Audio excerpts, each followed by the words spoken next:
So Grafana Enterprise is the dashboarding component that everybody knows and loves. It's what allows you to do the visualization and put things together. But then what it's allowing you to do as well is to gather information and data from your metrics, from your logs, and from your traces. And as you can see there, there's a few different technologies listed out because Grafana is built on a plugin architecture, which allows hundreds of data sources to connect. And that goes for both open source and enterprise plugins. And there, as there might be a lot of customers who want to stick to a certain technology, the idea is that Grafana Enterprise allows you to bring the data from the different technologies into one view, and then you can always still go into your specialized observability technology when you know where the issue is. So we're gonna jump into a demo quickly here, and then we'll come back to finalize some slides and take some questions. So this is one of the things that I was talking about. When we start looking at Grafana Enterprise, what you see here is a dashboard that's been created.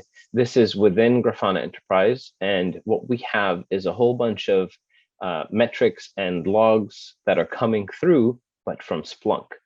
So if I were to go in and start editing this panel explicitly to see what's happening, then what we'll find is that the query language down here remains the same as that of Splunk. So for folks who are getting started anew with Grafana, but they really know how the Splunk query language works, they don't need to learn a new query language. They can use what they already know, what they're already specialized in, and just bring this data into Grafana and have multiple different data sources, multiple different dashboards, all showing up in the same place.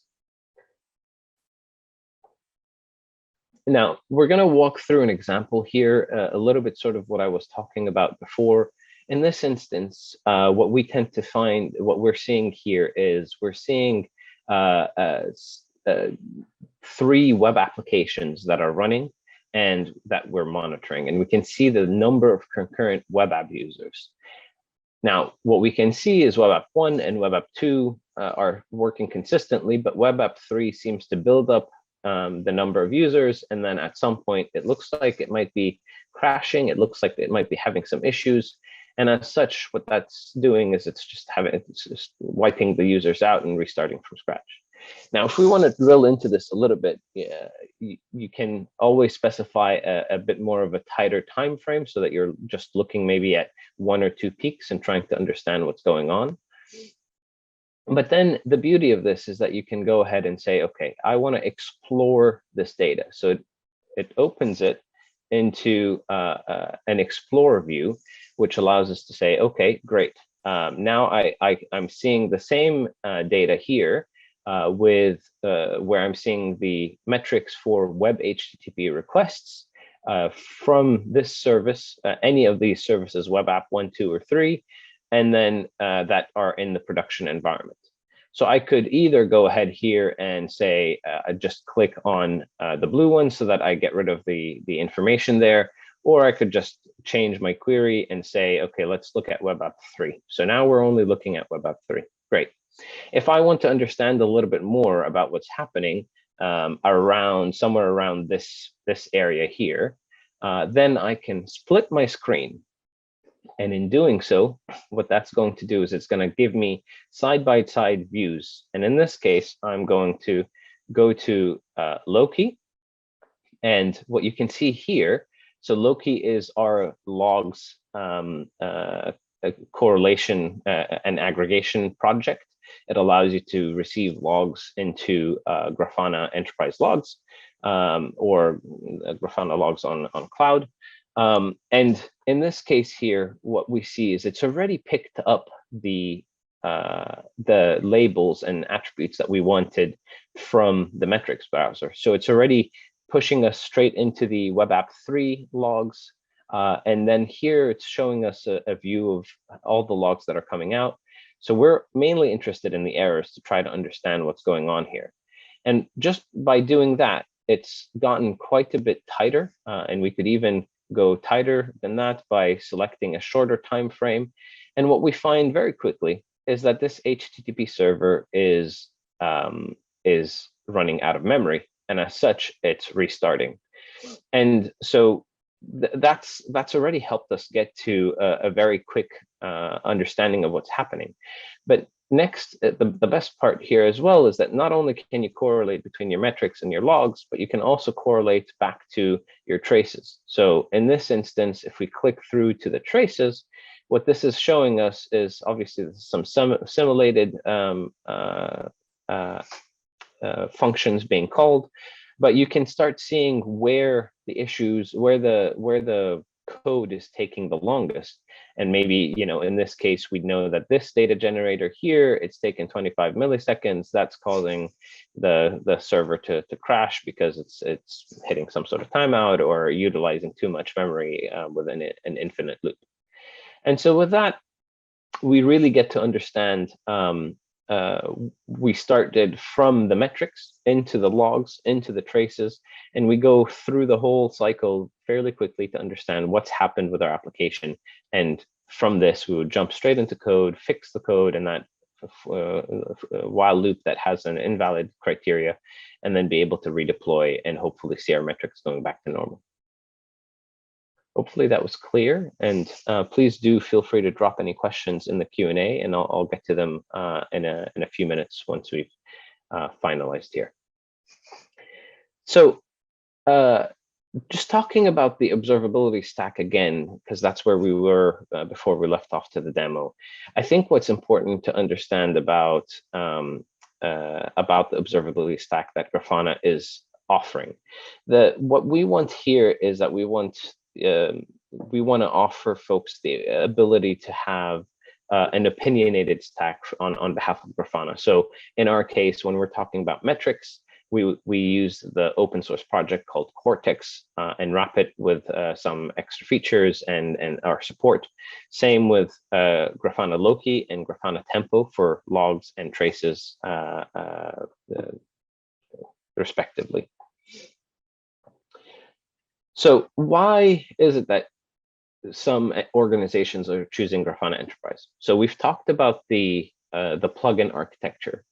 So that brings one large open source set of plugins available, but it also provides you with the enterprise plugins that you can only get within the enterprise version. And I'll show a slide with a few more enterprise plugins so that you get an understanding of how many there are, and those are constantly growing. We provide security and authentication. This is very important for folks who have security needs, compliance needs, who just need to make sure that some of the data is restricted access to and it's not completely visible. And we provide SAML and OAuth 2 and other functionality that you can only get with the enterprise. From a help perspective, obviously, we have 24/7 support that's available with SLAs that we guarantee. And then we provide expert knowledge within the business. So we've got a lot of the Prometheus, Cortex maintainers working within Grafana. And so that helps us to have that expert knowledge, but also the ability to impact those projects roadmaps from within the business. We also provide the capability to do some reporting. So a lot of customers need to send reports, maybe regular PDFs, to their upper management or CX level folks. And so Grafana Enterprise allows you to create, generate, and schedule PDF reports that get sent out automatically based on the dashboards that you built. So it allows for a lot of flexibility in terms of what you show and what you send without requiring CX level folks to know how to utilize the Grafana tool, because they'll just get a PDF in their email. And finally, indemnification is, peace of mind around any offerings that Grafana is providing. If there's any issues with it, we're going to handle, the legality of the different licenses and things like that for our customers, so that they don't have to worry about anyone claiming copyright infringement.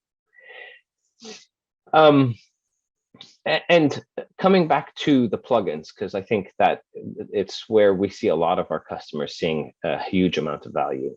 You can see on the left-hand side, it's the premium plugins, the enterprise plugins that you can only get being a Grafana customer. And those plugins will allow you to connect to all those different data sources that you see there. We have them constantly growing. There's a lot more that don't fit on the screen as well. And then on the right-hand side, you're seeing a massive amount of plugins there. And again, that's just to symbolize the amount of plugins that we have within the community. It's over it's in the hundreds of plugins. So we obviously can't fit all of those on the screen. And then I want to sort of talk a little bit more about how folks can have Grafana. So you can either have it on-premise if you have requirements to have your data locality within your premises, or if your data cannot go to the cloud for reasons, or if you don't have a cloud strategy, there are ways to deploy it on-prem with our Grafana Enterprise Stack product. But what we tend to see these days is a lot of customers are very interested in Grafana Cloud. They want to be able to have the technology, but not have to host it and maintain it themselves. It gives them usage-based pricing rather than paying constant pricing for VMs that are up and running, regardless of how much utilization the tool is getting. Long-term storage, but then also high performance, because we tend to monitor and manage all of this using our own metrics, logs, and traces. And so we host it and make life simpler for customers. So some of the business values that we might want to talk about is it removes the setup cost. So it makes it much faster to get started. It increases developer productivity. We sort of saw that earlier in the demo, where we were able to get from, oh, there's an issue, to where the problem lies fairly quickly. And then it also lowers the total cost of ownership, because you may have more cost-effective solutions. You may be able to consolidate multiple solutions. From a technical perspective, if you're using Grafana Cloud, you get a full stack hosted, scaled, and maintained. So you don't need to have internal knowledge and skills of maintaining your observability stack. You can focus on your technology. HA is sorted for you, again, to make sure that there's no outages in your observability stack.